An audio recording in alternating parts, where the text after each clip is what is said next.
पति की बड़ी हैसियत पर आधारित गुजारा भत्ता मांगने का अधिकार नहीं, एससी ने स्पष्ट किया कानून का उद्देश्य। एससी ने कहा नियम कल्याण के लिए, वसूली के लिए नहीं। सुप्रीम कोर्ट ने वैवाहिक विवादों और गुजारा भत्ता से जुड़े मामलों में एक अहम टिप्पणी करते हुए कहा है कि महिलाओं को अपने पतियों की मौजूदा आर्थिक स्थिति के आधार पर गुजारा भत्ता की मांग करने का अधिकार नहीं है। कोर्ट ने इसे प्रवृत्ति को लेकर गंभीर चिंता जाहिर की और स्पष्ट किया कि गुजारा भत्ता कानून का उद्देश्य महिला कल्याण है, न कि पतियों को दंडित करने या उनसे वसूली करने का माध्यम। मामला और सुप्रीम कोर्ट का फैसला। सुप्रीम कोर्ट ने ये टिप्पणी एक मामले की सुनवाई के दौरान की, जहां पत्नी ने पति की कुल संपत्ति और आय के आधार पर गुजारा भत्ता की मांग की थी।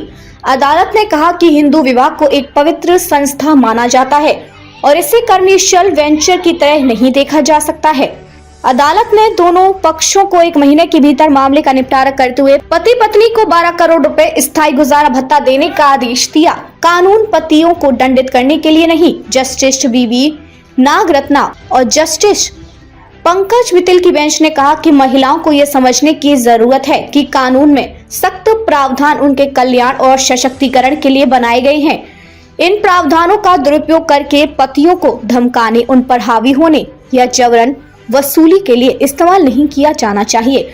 बेंच ने जोर देकर कहा कि वैवाहिक विवादों में अक्सर आपराधिक कानूनों का दुरुपयोग होता है।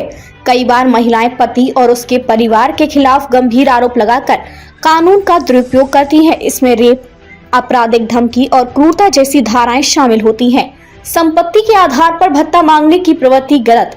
अदालत ने यह भी कहा कि भरण पोषण के लिए आवेदन करते समय पत्नी अक्सर पति की आय और संपत्ति को उजागर करती है और उसकी संपत्ति के बराबर गुजारा भत्ता मांगती है। सुप्रीम कोर्ट ने इसे अनुचित बताया और कहा कि यह कानून के उद्देश्य के खिलाफ है।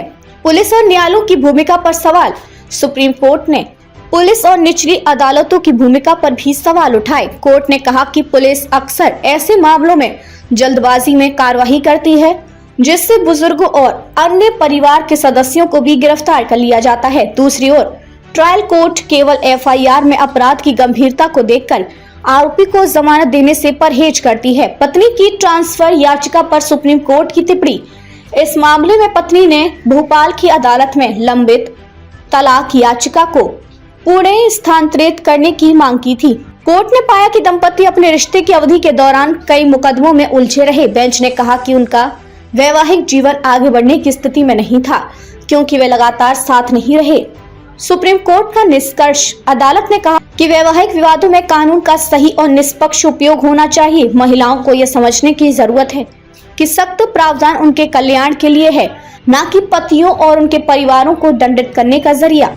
न्यायपालिका का सख्त संदेश। सुप्रीम कोर्ट का यह फैसला वैवाहिक विवादों में संतुलन बनाए रखने और कानून के दुरुपयोग को रोकने के लिए महत्वपूर्ण है। अदालत ने स्पष्ट किया है कि गुजारा भत्ता का मकसद महिला की बुनियादी जरूरतों को पूरा करना है, न कि दूसरे पक्ष की आर्थिक स्थिति को देखते हुए अनुचित मांगे करना। यह फैसला भारतीय न्याय व्यवस्था में महिला सशक्तिकरण और कानून के दुरुपयोग के बीच एक संतुलन बनाने का प्रयास है।